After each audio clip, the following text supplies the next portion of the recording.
आप देख रहे हैं 18 इंडिया नेटवर्क। इंडिया गठबंधन के प्रत्याशी प्रवीण सिंह ऐरन ने नामांकन पत्र किया दाखिल। रिपोर्ट अंकुर चौधरी की। मीडिया से बातचीत में सपा इंडिया गठबंधन के प्रत्याशी प्रवीण सिंह ऐरन ने कहा कि उनका मुकाबला भाजपा प्रत्याशी से है, वह चुनाव जीत रहे हैं। उन्होंने अपने चुनाव की तैयारी निवर्तमान सांसद संतोष गंगवार को ही ध्यान में रखकर की थी, लेकिन उनका टिकट कट गया। प्रवीण सिंह ऐरन ने यह भी कहा कि बरेली से दिल्ली और लखनऊ की नेशनल हाईवे की 4 लेन का निर्माण किया था, अब जीतने के बाद उसे 6 लेन कराएंगे। बरेली को स्पोर्ट्स सिटी और मैन्युफैक्चरिंग हब बनाएंगे। किसानों की जमीन लेने से पहले उनकी सहमति ली जाएगी, उसके बाद ही कोई निर्माण शुरू होगा। भाजपा के 8 बार के कार्यकाल में बंद फैक्ट्री के लिए कोई एक आदमी जिम्मेदार नहीं है, उसके लिए यूपी सरकार और पूरा शासन प्रशासन जिम्मेदार है। जिला पंचायत अध्यक्ष मेयर पहले भी उनके थे, आज भी हैं। इसके बाद भी जनता को करप्शन का सामना करना पड़ रहा है। आज कोई काम ऐसा नहीं है जो बिना लेन देन के होता नहीं है। उन्होंने यह भी कहा कि भाजपा सरकार जा रही है, मोदी जी ने जाने के लिए अपना झोला तैयार कर लिया है। भाजपा 400 के पार नहीं जा रही है, बल्कि जनता तड़ी पार करने जा रही है। जिस तरह हमने हाईवे बनवाया, जिस तरह बरेली का बाईपास बनवाया, जिस तरह हमने नेशनल हाईवे दिल्ली से और लखनऊ से बरेली को कनेक्ट किया, उसी तरीके से हमने जो 4 लेन बनवाया था हाईवे को, उसको हम 6 लेन करवाएंगे। एक बात, इसके आसपास हम स्पेशलाइज्ड विशेषज्ञ क्षेत्रों में स्पोर्ट्स सिटी तो मैन्युफैक्चरिंग हब बनाएंगे बरेली को, और बरेली के आसपास के ज़िलों में जो हाईवेज़ हैं, इन हाईवेज़ के पास में ज़मीन की उपलब्धता को देखते हुए और किसानों की शर्तों पर, किसानों के इंटरेस्ट के, उनके हित को देखते हुए ऐसे ज़मीन अधिकृत की जाएंगी जो हर कानून का पालन होगा। और उसके बाद यहाँ पर हम मैन्युफैक्चरिंग सेक्टर को बढ़ाएंगे ताकि हमारे नौजवानों को रोज़गार मिले, और किसानों को वो जो हमारा ओरिजिनल कानून था, जिसमें कि भूमि अधिग्रहण कानून जो यूपीए के टाइम में पास हुआ था, उसकी मूल भावना के हिसाब से उनको मुआवजा मिले। रोजगार के मामले में जिला बहुत पिछड़ गया है, जो फैक्ट्री थी वो सब बंद हो चुकी है।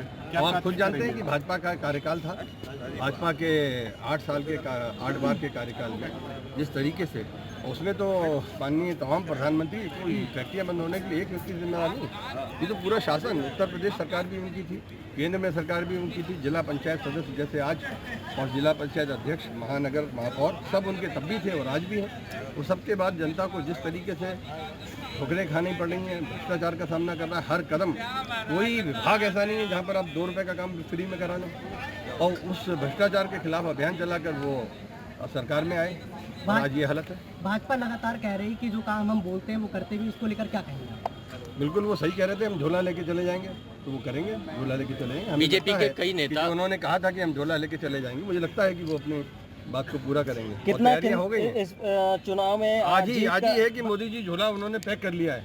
आज किसी मीडिया में, सोशल मीडिया में भी और मीडिया में भी देखा था कि मोदी जी ने झोला तैयार कर लिया, उसमें क्या क्या चीज़ें वो अभी जानकारी। भाजपा ये भी कह रही है कि 400 पार करेंगे, इस बार क्या कहेंगे? तड़ी पार करेंगे शायद, मुझे ऐसा लगता है पब्लिक ने तय कर लिया है कि उनके 400 पार के मुकाबले जनता जो है उन्हें तड़ी पार कराना। क्या बरेली में भाजपा हारने जा रही है? बरेली में क्यों, देश में आप कहाँ लड़ रहे हैं? समाजवादी जो गंभीर चुनाव उनके प्रत्याशी खड़े हैं वो तो 200 में भी नहीं खड़े, बाकी आप लड़ाने को 400-500 लड़ा दीजिए। जब वो उस गंभीरता से चुनाव में है ही 150-200 सीटों में, उसमें भी उत्तर प्रदेश में, तो सरकार कहाँ से बना लेंगे? बीजेपी ने सारे कैंडिडेट हर सीट पे बड़े के मुद्दे पर इन्होंने प्रचार कर रहे हैं अपना, क्या कहना चाहेंगे आप? फ्री राशन तो जनता का अधिकार है, और ये जो सरकार नहीं बनेगी वो तो राशन के साथ में और भी बहुत सारी चीज़ें, जो मासिक भत्ता है, जो वार्षिक भत्ता है, उसको भी जो मैनिफेस्टो हैं, चाहे वो इंडिया गठबंधन का हो, चाहे हमारे माननीय आदरणीय राष्ट्रीय अध्यक्ष अखिलेश यादव जी के नेतृत्व में जो समाजवादी पार्टी का मैनिफेस्टो जारी हुआ है, उसमें भी ये सारी व्यवस्थाएं हैं। और आप मान के चलिए जो नहीं भी हैं, तो एक सांसद अगर योग्य है, अगर वो सांसद अपने क्षेत्र की आवाज़ उठा सकता है, तो वो न सिर्फ क्षेत्र की उठाएगा बल्कि पूरे देश के हिसाब से भी उठाएगा। समाजवादी पार्टी और हम ये चीज़ें सुनिश्चित कराएंगे कि एक समुचित भत्ता पूरे देश में विशेषकर से महिलाओं को मिले।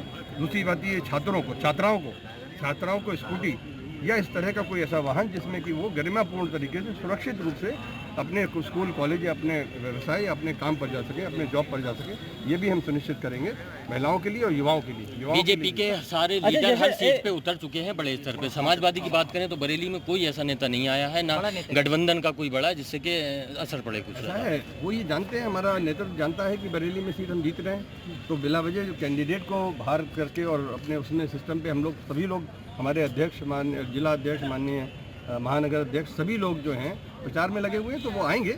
और हमारे को सभी जगह पूरे देश में देखना है। मोदी जी को तो थोड़े से उत्तर प्रदेश और मध्य प्रदेश, इन्हीं उत्तर भारत के कुछ राज्यों में देखना है। तो ऐसा लगता है क्योंकि उनके पास जाने को जगह ही नहीं, तो जहाँ जहाँ उन्होंने थोड़े दंगे वंगे करा रखे हैं, कभी किसी मौलाना से मिलके, कहीं किसी और से मिलके कुछ दंगे कर दिए, दंगे की वजह से यहाँ पर माहौल जो है वो सांप्रदायिक सा बना दिया।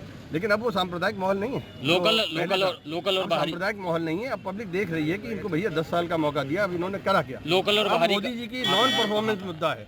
लोकल और बाहरी का कोई समाजवादी के कई ऐसे नेता हैं जो बसपा में जा रहे हैं, बीजेपी में जा रहे हैं, तो क्या आपको नहीं लगता कि समाजवादी एक अब कमजोर नहीं बन रही है? नहीं, भाजपा कमजोर थी, इसलिए उसे जरूरत पड़ रही है हमारे सहारे की।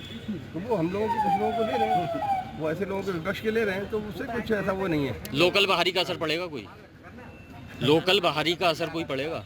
भारी का असर तो है, बाहरी भी है और भारी भी है, मतलब जनता पे भारी है। बहुत सारी बातें मैं कहना नहीं चाहता, वो सब चीज़ें पब्लिक में जो चीज़ें चल रही हैं, मीडिया में जो चल रही हैं, उसके बारे में मेरे को जानकारी नहीं, लेकिन अभी मिल रही है। तो ऐसा ना हो कि मतलब यहाँ पर कानून व्यवस्था की स्थिति बन जाए, और मैं चाहता हूँ, तो मेरे ख्याल से भाजपा के प्रत्याशी का चुनाव कोई उठ नहीं पा रहा